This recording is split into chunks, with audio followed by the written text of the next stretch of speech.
Alright, so let's dive right in. Saw a dealer there who has a bunch of hardware, like a section of hardware on a table, different boxes, all kinds of random junk. Sometimes you'll find some Machinist items. Didn't really find much this trip, but I did find this nice little screw jack, which interestingly enough, it's a dead ringer for a Starrett as far as the base goes, but the top, I've never seen one with a top like that, so I think it's just a well executed aftermarket one, quite frankly. So I found that. This really filthy, dirty wooden punch box. I know it might be a Starrett, I don't know, it's so filthy I can't even see, but that's okay. I knew I wasn't going to pay much for this, and I have a lot of extra Starrett punches, so I could probably make a set for this box. You know, I have loose punches, is what I meant to say. So I got that, and these 4 files that I pulled out of a box of files he had for 10 bucks for the lot. Now, these files are all Nicholsons. I spotted that one was a Nicholson. Yeah, that's a Nicholson. And I spotted also that I think these are very lightly used, if used at all. They still have a lot of sharpness. This one's used, but they're in great shape. 4 good-sized Nicholson files. That was worth the 10 bucks right there. So, but 10 bucks for that little lot right there. Another dealer that I ventured across, I found this single screw jack, but it's a beauty. It's a nice size, and it's got the swivel top. No name on it. Could be shop made, but it's pretty nice. And it's been a while since I've come across any Greenfield tap and die tap wrenches, but I did spot this one, and this is a number 5, and it's also in great shape, you know, considering the age. And I asked him, what did he want for these 2 pieces? And he said 10 bucks. I said sold. Nice deal there. From the same gentleman, he had a box of stuff that he had written down $5 each on the box for anything in the box. And I fished through the box, and I spotted, right off the bat, I spotted this key seat clamp stuck on this this blade. And I went, oh, that's nice. But I rummaged all through that entire box, and sadly, no second key seat clamp. And this is a Starrett key seat clamp, I'm pretty sure. I don't have my glasses on, but I'm pretty sure. Yeah, this is a Starrett.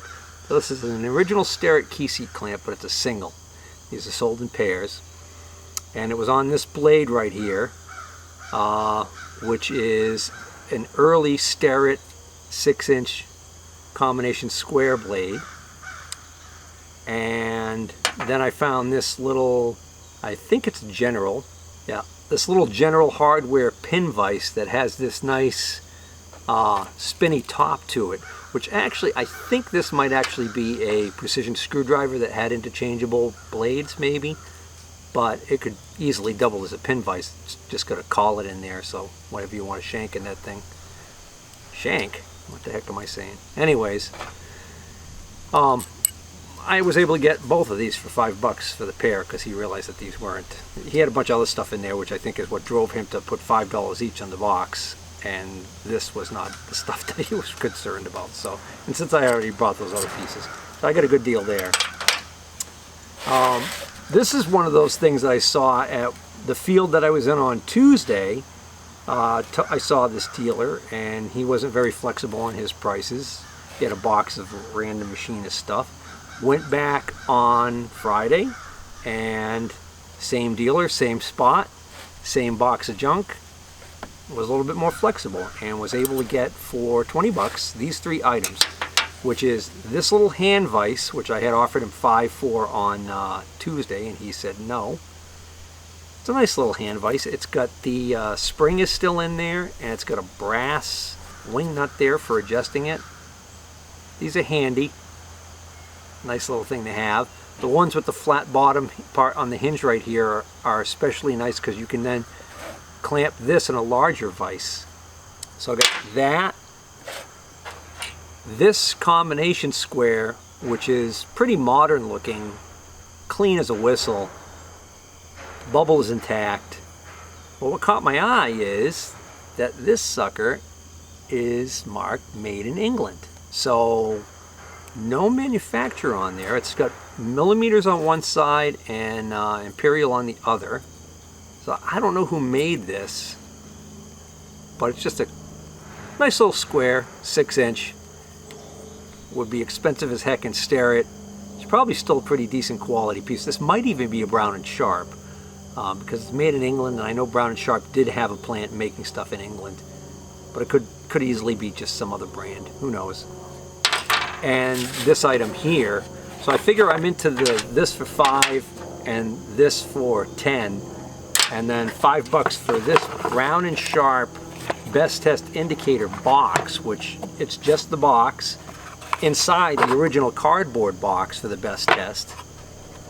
It even has the little tool here, fell out, goes right there. Okay, and it's got a couple of the accessories left in it. $5 is a great deal for this because I can almost guarantee you at some point I'm going to come across, if I don't already have one in my inventory, I probably will end up coming across a Best Test that doesn't have a case. Found this at a guy's booth. Funny story about this. Well, I mean, this is another one of these cast metal drill stands. This is a pretty common one, marked USA. No manufacturer's mark on it or anything from what I could see. But I've got a few of these now. This same exact one. I might have the numbered drill version, but this is the fraction one. And the funny story about this is that the guy I bought this from, I got this for $10, and I saw him, you know, I didn't. So the funny story about this is that I got this for $10 from this dealer who, back in July, at the July show, he was set up in the same spot, and I bought one of these from him then. And the funny thing was, I had seen him twice at that show. And when I saw him earlier in the week and I offered him 10 for this, he said, nah, too early in the week. And I went back later that same week and I ended up buying it for 10.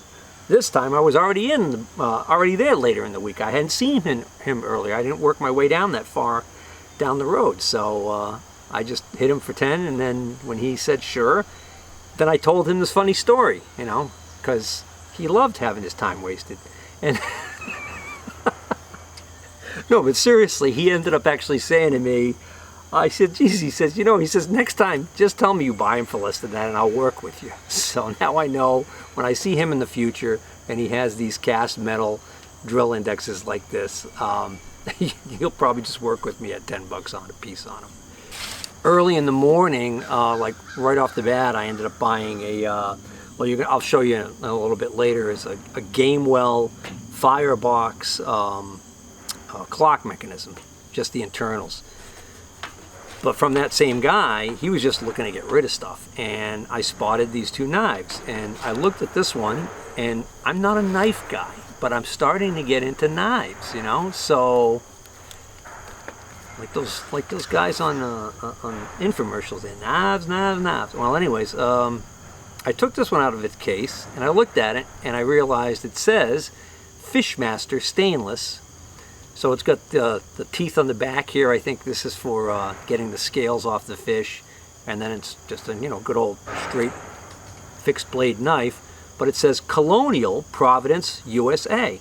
So I'm like, well, that was made right in Providence, Rhode Island, I figure, right? Maybe I'm wrong, but the brand name is Colonial.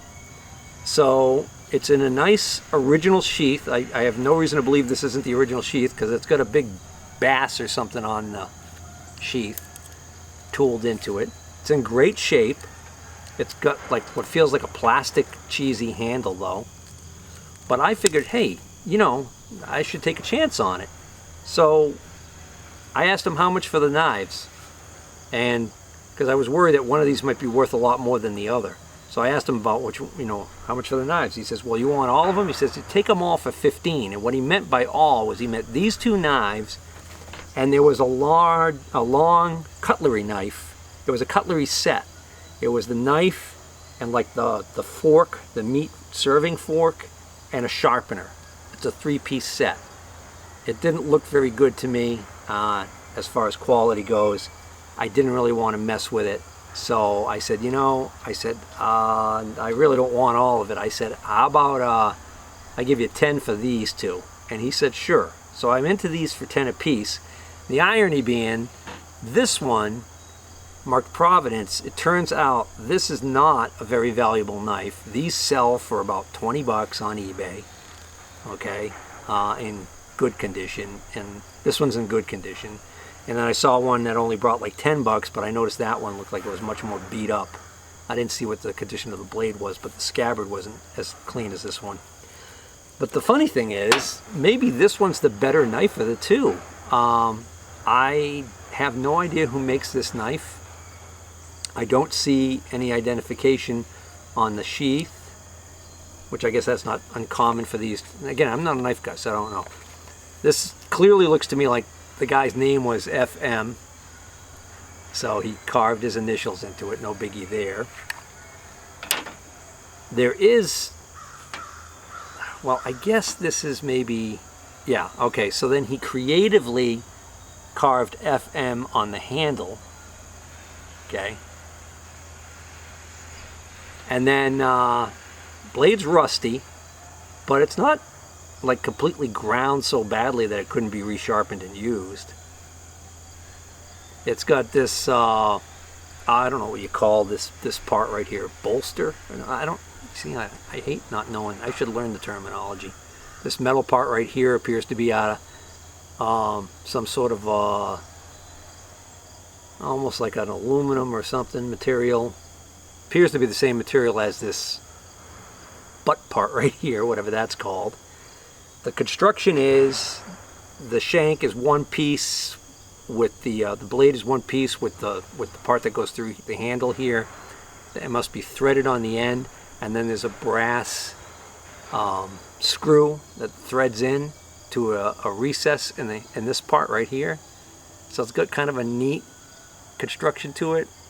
I say it's neat. Maybe it's very common and boring, but I'm into it for $5. I think this might be actually the better knife though, because it definitely looks like it's an earlier knife, and it doesn't seem as cheesy as like the handle. The handle doesn't seem as cheesy as this one, so that's what I'm going with, guys. I don't know. Right now, one of you knife guys might have spotted this thing and know what it is right off the bat, and if you do, please feel free to comment. I enjoy learning from you guys when I come across something I just don't know about, or if I think I know something and I misstate it, by all means, if you're polite, I'll leave your comment up, even if it makes me look like a dunce. Spotted this nice lab style screw jack. I've had a few smaller ones of these in the past that I've sold. I've never had one this big. This is probably 8 by 6 inches. And what I noticed when I turned it was that it just does this. And I think the only problem is that there's a set screw in there that needs to be tightened. So I wouldn't know who made this if it wasn't for the handle. It's the Precision Scientific Company Big Jack, which I think I've had one of these before. Chicago, USA. But again, I think it was a small version of this. So I asked the guy who had this what he was looking for that, and he was giving pretty high prices on a couple of the other items that I had already asked about. So when I asked about this, I was not too hopeful, and sure enough, he said he'd like to get $50 for it. At which point I promptly said, okay, thank you, and walked away. Went back about probably an hour and a half later when I was going through the field one last time before I was moving on, and I said to him, I said, hey, would you take 20 for that jack? And he said, which one's that?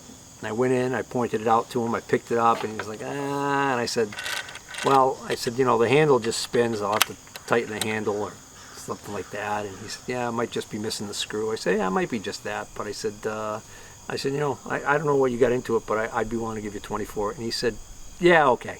So I got this for 20 bucks. I'm very happy at 20 bucks on this. I do not know if it's locked up though. I should have probably checked that. So that's one of the possibilities here, is that this screw is rusted and not turning.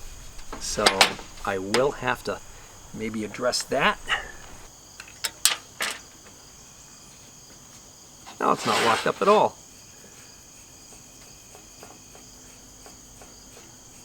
My, that's impressive. That's got to be 18 or 20 inches overall height. Oh, Steve might have to keep this one for himself. Now, those of you who watch my channel regularly, by now you know I have kind of a weak spot for vintage electronic equipment, test equipment, things like that, radios and whatnot. And I ended up getting this for 10 bucks. And, you know, the guy really wanted more money for it, but I basically said, yeah, you know, I got a good reason to believe that it might not even work at all. And so 10 bucks is about all I'm comfortable with. And even the 10 bucks, the main thing was it had the manual with it. So as you can see from the description here on the book here, this is the utility tester. The utility tester model 161, made by the Accurate Instrument Company of New York, New York. This copyright on the manual is 1960, so this is a moldy oldie. Oh yeah, it's got that moldy goodness. Anyways, what caught my eye was, in addition to being a just general type of tester, it's a tube tester. Sure, it's not a very fancy tube tester. It's not going to give you a lot of parameters. It's certainly not going to give you mutual conductance, at least I don't think so. But I mean, it's got your basic sockets here, your 7 pins, your 9 pins, your octal, and your loctal. It's even got a couple of built-in pin straighteners. So if you got a slightly bent pin, you can use these to help straighten the pins before you try and force them into the sockets here, which is kind of nice. The meter movement does not appear broken. I have no idea if it works, and I really don't care, because that's just going to be a nice little cheap tester. When I go to the Ham Fest, somebody will probably take this off my hands, and I'll probably, you know, hopefully I'll get 20 or 25 bucks for it. What is it capable of doing? Well, not a heck of a lot from the looks of it here. I say that all kidding aside, but it's got apparently 2 DC voltage meter ranges, a 150 volt scale and a 300 volt scale. It's got a resistance input here, but there's no range control on this thing. Honestly, it's starting to look like the only test this thing's going to do for a tube is tell you whether or not the filament's open. This model provides the basic services required to test electrical appliances, automotive equipment, and television tubes. Let's see, section 3, how to test television tubes. Oh. Look at the picture for televisions. That's one of those early chassis for a TV with a round CRT. The early television CRTs were round. So this is a riot. If I had looked at this more closely, I probably wouldn't have even given 10 bucks for it. It is in fact just a filament tester. It says that there's 3 types of tests you can do, or testers that you can use for testing tubes. It says the first type is a filament type, and it goes on to say that this will tell you if the filament's open. And it says, oh, the vast majority of failures of tubes are open filaments, which is not true. Shorts and weak emission are the more typical failures on tubes, at least in my experience over the years. Maybe back when tubes were in their infancy, it was a common problem for overvoltage to open the filaments, but not really. Emission type. This type is used by professional radio and TV servicemen. In addition to testing for shorts and opens, it will also indicate the emission of the tube, thus it will indicate the quality of the tube, blah, blah, blah, blah. And then it goes on to say, the Model 161 will not identify such tubes until they are actually burned out. And then the last type is a mutual conductance type, and it goes on to say, this type is most frequently used by the radio and TV engineer and other technicians who are engaged in designing and performance checking of radio, TV, and blah. So that's why I always talk about tube testers with mutual conductance being more valuable.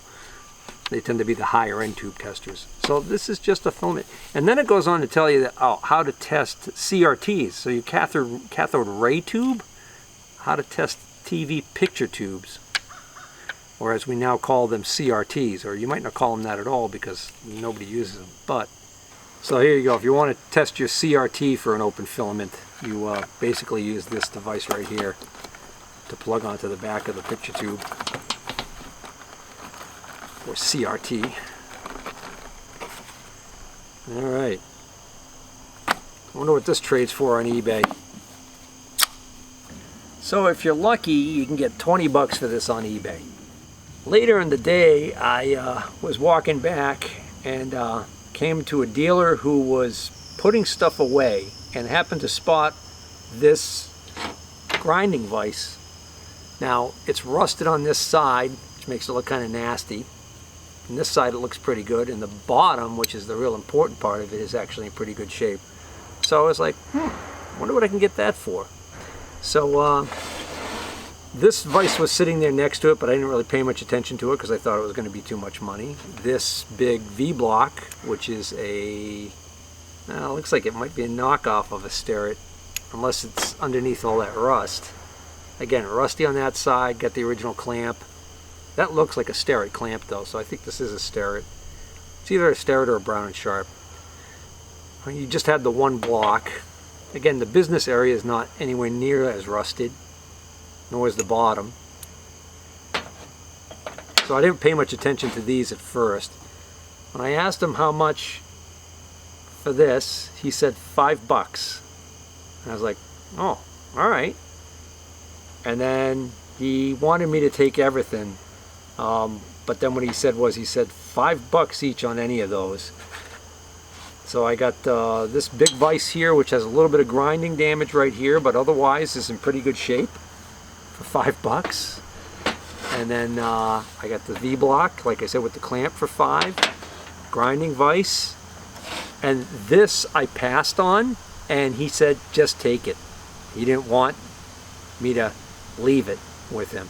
So this is a Brown & Sharp hardened model 620 little miniature surface gauge, and the pins are stuck, and let's see, oh, that actually turns, that actually still works. Oh, this isn't completely frozen, so this is not a complete piece of garbage. It's just unfortunate that it's not really that valuable because they're not that pricey. They don't trade for much, these surface gauges. The Model 56 Starrett is more sought after in this size, but even those have come down in value, I think. Anywho, he threw that in.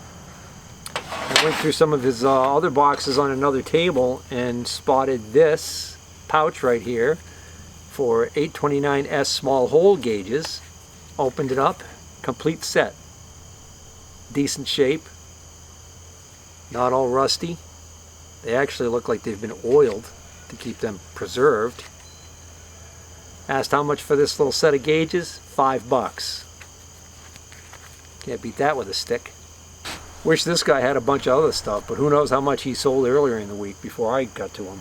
Speaking of which, at another dealer, I did find this beauty of a Starrett number 56. So this has got the case hardening finish on it, which makes it really nice looking. Unfortunately, the owner did engrave it with his initials and did kind of a lousy job, just kind of a, you know, freehand engraving job on it. But what I like about it is, again, the case hardening finish makes it nice. It's clearly marked, and it's got all the pieces are here. The scriber, the snug, oftentimes those pieces are missing. So I got that one for 20. So that was a good deal. Yes, I was saying the funny part is that I actually ended up getting 2 of these number 56s this show. I paid 20 for this one also. This was not as good a deal because this one, the case hardening finish is nowhere near as nice. It doesn't have engraving on the ends. It's just got a small bit of engraving on the top. It is also clearly marked. It's the number 56. And it only has the snug, but it doesn't have the scriber. But I might have an extra scriber laying around here. I keep parts that I come across in toolboxes for things like that. And it's got this unusual little brass piece that somebody made to stick in here, and I have no idea why they would do that like that, but for whatever reason, that's what's in there. So you can see the difference in the finish. This one may have been severely cleaned by somebody at some point. Maybe that's why it looks that way, I don't know. Here's the Gamewell box, okay? So this is a Gamewell fire box, pull box, right?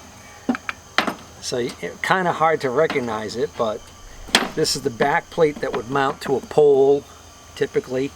And then this is the guts to it. So this is what typically would be inside those boxes. And oftentimes when you find these for sale at the flea markets, you'll have the pull box and these guts will be missing. And I have noticed that the ones that have the guts still in them bring more money than the ones that are missing the internals. So when I saw this at the guy's booth, and I had already bought those 2 knives from him, and he said he only wanted 20 bucks for this, I jumped on it because I thought, you know, I think these guts right here alone are probably going to be worth around 50 bucks. Of course, a big determination of value on this would be whether or not this still works. So I recently purchased one of these about a month ago, and it had the internals still in it. And not only did it have the internals still in it, but when you pulled the hook on the front, so normally, you guys probably remember what these look like, right?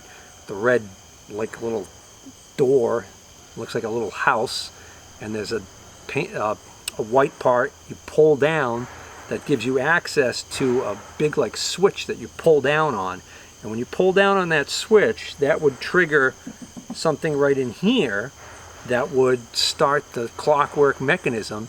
And the clockwork mechanism was designed so that it would basically activate these relays and things down here that were attached to a network hardwired to the central station. And on the top of the building of the fire department in our town, we had a large horn. I believe it might have been an air horn, very loud, and it would sound when we had a fire. And you know, when I was a kid, when you heard that, my parents explained to me, oh, that means there's a fire somewhere. You know, they call it for fire trucks. And that's how you called the guys to come to the station. They literally would hear the horn blowing and they'd jump in their vehicle and get down to the fire station, right? Of course, modern radios kind of made that obsolete, but that's how it worked. But it was actually a little more sophisticated than that, in the fact that each one of these call boxes was assigned a number. So it would be, you know, on a pole on a certain street, and it might be box number 711, for instance. And what would happen is, if somebody had a fire on that street, they'd run over to the box, they'd pull the box, and then what would happen is the clockwork mechanism would actually send a signal to blow that horn 7 blasts, followed by 1 blast, followed by 1 blast. So you'd have a little space between them. 7, 1, 1. Then a longer space, then repeat. 7, 1, 1. And you could count the number of blasts you heard no matter where you were in town. As long as you heard the horn, count the number of blasts and know that it was box 711.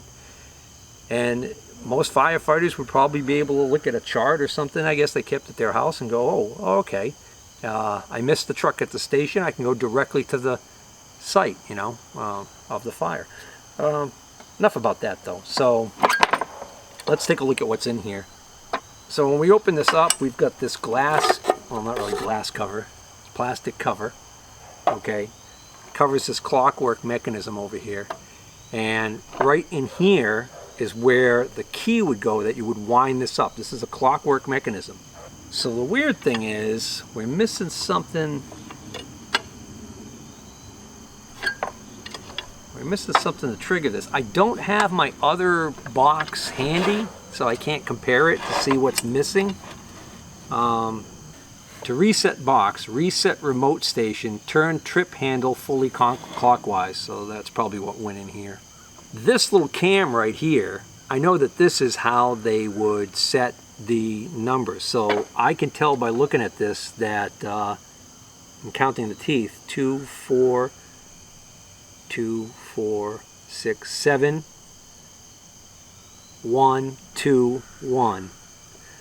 So this was probably box 7121.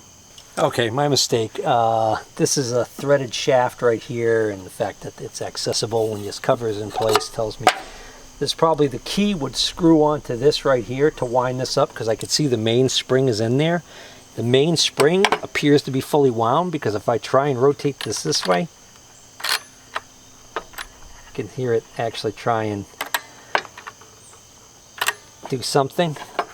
So that leads me to believe that the trip lever, which would normally stick out through here, probably actuated this right down in here. I can see there's a part in there. These needle nose pliers aren't going to reach down there far enough to let me turn that. Let me go grab another set.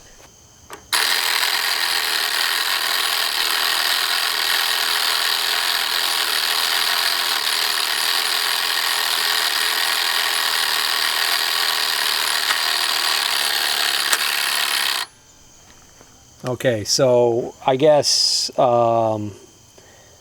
this lever I just moved over manually. I don't know if that would be actuated by this, maybe, this solenoid. But at some point, it will only probably do that so many times and then stop like it did. Well, so anyways, you get the gist of it. Kind of neat. Neat looking, you know, the way it works, clockwork mechanism and everything. Something from the olden days.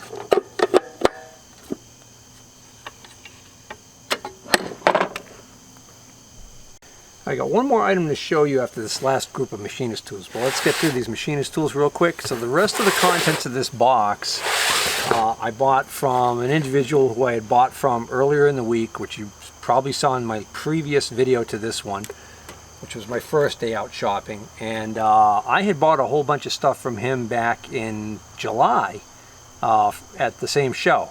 So he ended up scoring another estate of machinist tools and brought those with him this trip. And I, as you could see from the last video, I bought a whole bunch. Well, I didn't buy everything he had. And when I went back, I saw him on Friday, and you know, he told me he was probably not planning on coming back on Saturday. So I figured I'd go say bye to him and just make him an offer on a few things that he had left that I wasn't too, you know, hot to get, but I knew that he probably would appreciate being able to unload them before he left the show. So, oh, I did get this. This is not from that. I did get this one item from another tool guy that I know who is at Brimfield all the time, and he had just acquired these, as a matter of fact, and put them out shortly, I guess, before I got there. He had $15 on them, and he gave them to me for $10. I was very happy with that. These are Lufkin. If these were Starrett, they'd be worth significantly more.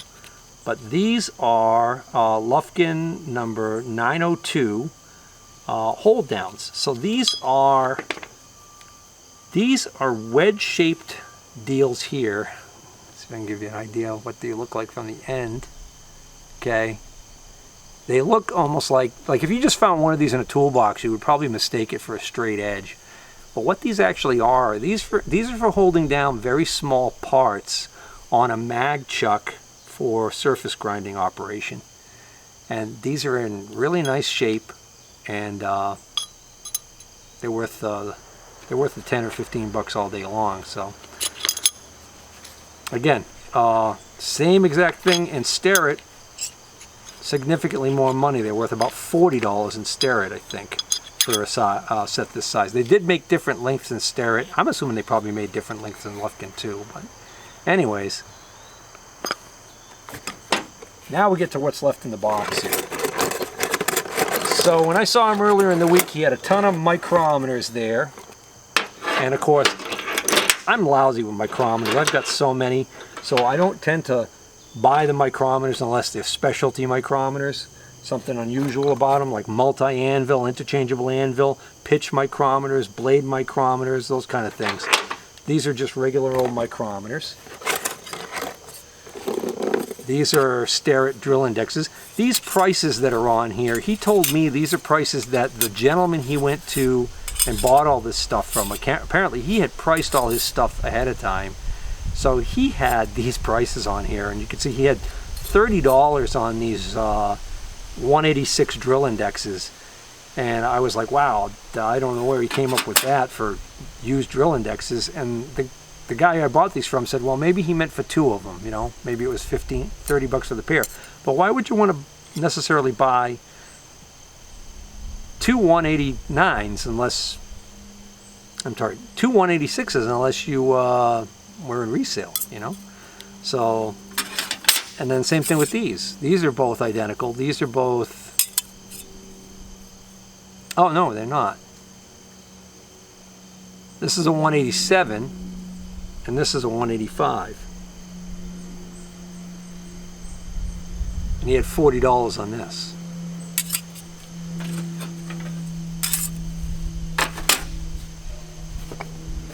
So then I noticed he hadn't sold any of these, much to his chagrin.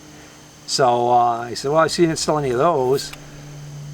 And I said, well, can you sell them to me for? He says, how about $5 a piece for all 4? 20 bucks for the 4 of them. So then I decided, that's when I decided, okay, I'm going to make an offer on a lot. So what I did was I put these together with all of these mics. There's 6 micrometers here. There's this nice Mitutoyo 1 to 2 inch, 10th micrometer. I'm going to get to this one in a second. Here's a nice little 0 to 1 inch. This is a model 230 Starrett. Here is another 230. These all have working, this one's a ratcheting one with the lock working. This has got a working lock in the friction style. Here's a 1 to 2 inch Starrett. Lock works on this one. So this is a number 2. The ratchet does not work on, no it does, okay. Thought this one wasn't working, but that one does work. And here is another Starrett number 2, 1 to 2 inch. So these 3 don't have carbide faces. Mitutoyo does, this Starrett does. This is the one I wanted to show you guys. So this one caught my eye because it's got a very unusual script on it, the way that it's marked. Now these tools, the majority of these tools were in 2 boxes he brought with him, which were 2 Kennedy boxes badged Starrett. So if you've ever seen a Starrett metal toolbox, typically they're made by Kennedy specifically for Starrett. They come with a Starrett placard on them. They have red felt inside instead of the usual brown. And even the color of the paint is not the usual Kennedy crinkle brown. It's almost like a purplish color, you know, like a deep maroon, I guess, or whatever. So the story is that this guy worked at Starrett. So again, look at that. Look at the way that's marked. I've never seen one lettered like that. So that prompted me to look up this model number because I wasn't recognizing it. This is a Starrett number 1212. I don't think I've ever had one of these. So I looked it up, and apparently what it is it's a 1 to 2 inch with carbide faces, stainless micrometer. So instead of just being a satin chrome finish, steel body, this is stainless. So I thought that was kind of neat. So 6 micrometers total, the 4 drill indexes. This Starrett mag base, which I bought a couple of these earlier from him, I probably saw them in the previous video. These number 657 push button on off magnetic bases, okay? So there's supposed to be a rod that screws into here that's missing.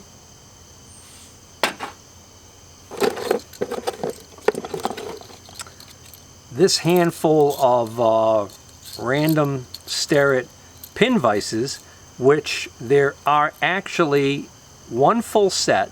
So it's a Starrett, I forgot what number these are, but it's the A, B, C, D set. And then for some reason there's 2 A's. So there was an extra A, so he must have had another set at some point. And this Starrett Scribe, which he had it in the box exactly like this, which is exactly how I store mine, so that you don't stab things with it. But that's mint, little scriber.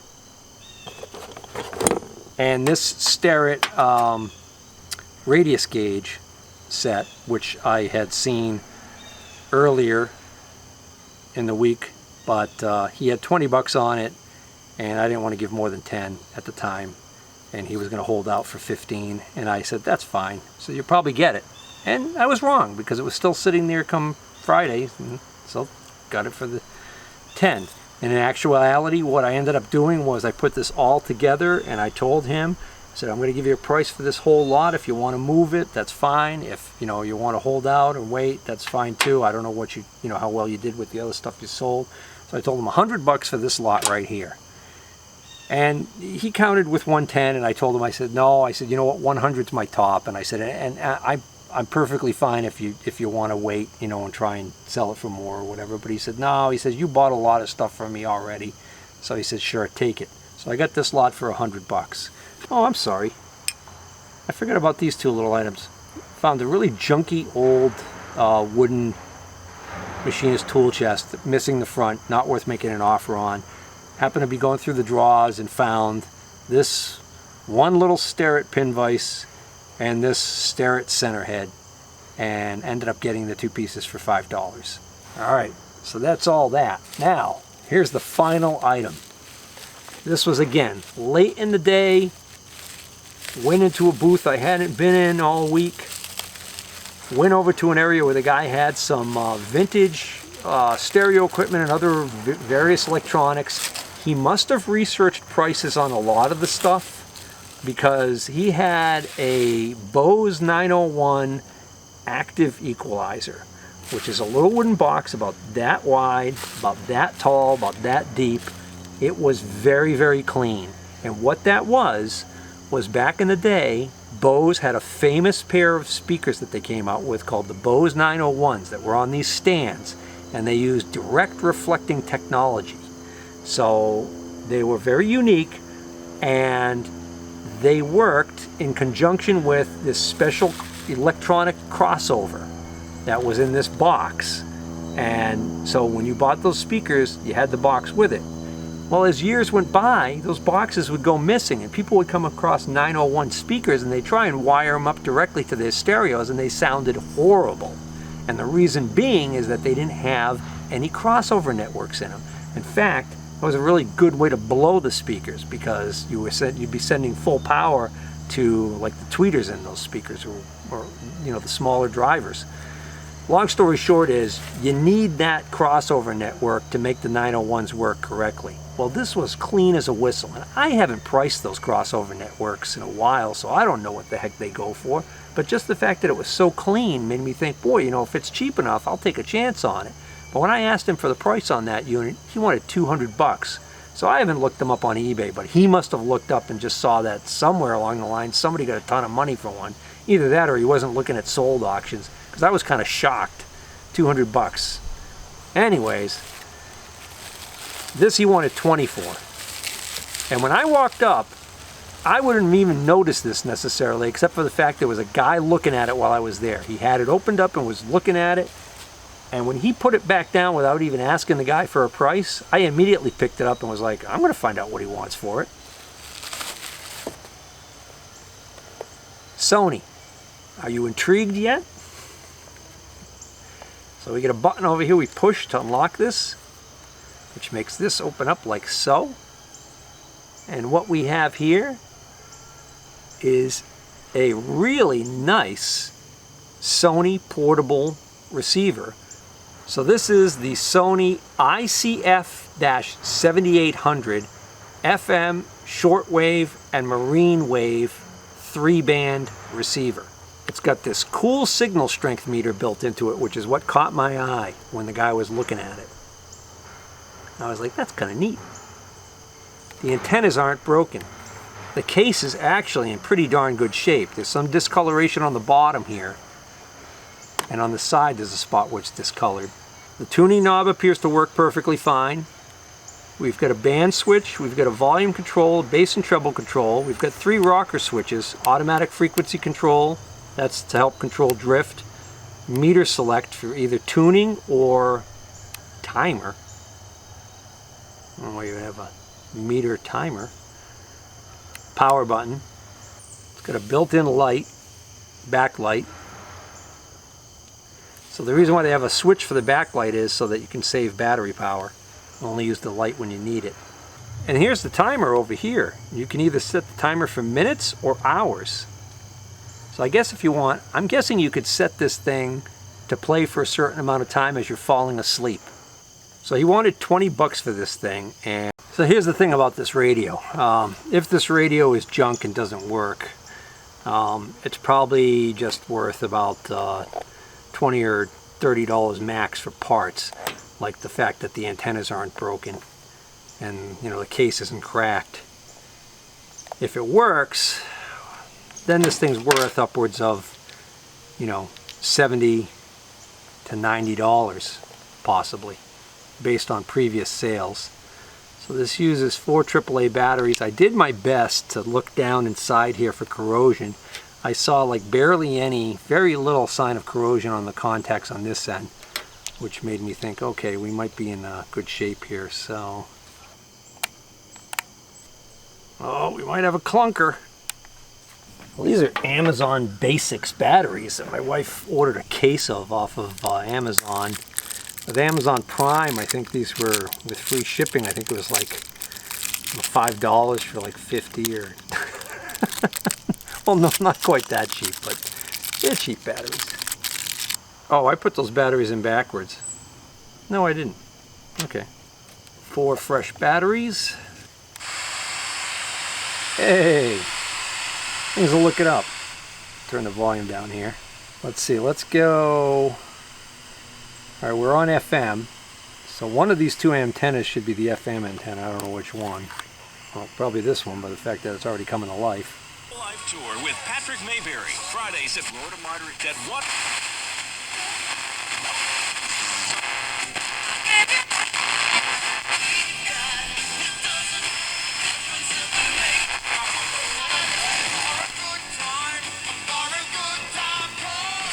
Alright. I don't want to get in trouble with the copyright police. Let's see if we get any shortwave action. Let me put the meter button on tuning and see if that works. So on FM the meter doesn't work, but that might be, why is this meter on 10? We might have a broken meter movement. That's a shame. Put it on shortwave and see if anything happens here.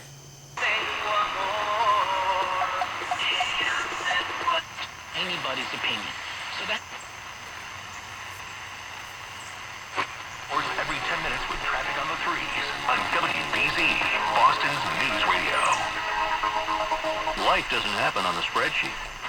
Well, it says marine wave, but that's actually the AM broadcast band. Yeah, I'm calling that marine. I bet you it's medium wave. I bet you that's what that is. MW's medium wave. Why doesn't the shortwave work? I'm wondering if you got to have a shortwave antenna. Counted that belief too, and it's never really put into words, but the feeling is there. Now let me ask you this: does this really sound like something our loving Heavenly Father would allow to happen? Does it? Yeah, it sounds like Jeremy Clarkson as a preacher. Looks like we only cover 4 to 12 megahertz with the shortwave on this radio, so I don't know if we can get WWV in there. There's no fine tuning control on this thing for the shortwave, so it's very, very touchy. So it's a working radio, but the meter, the signal meter, which I think is one of the coolest things about this radio, actually doesn't work. The backlight works.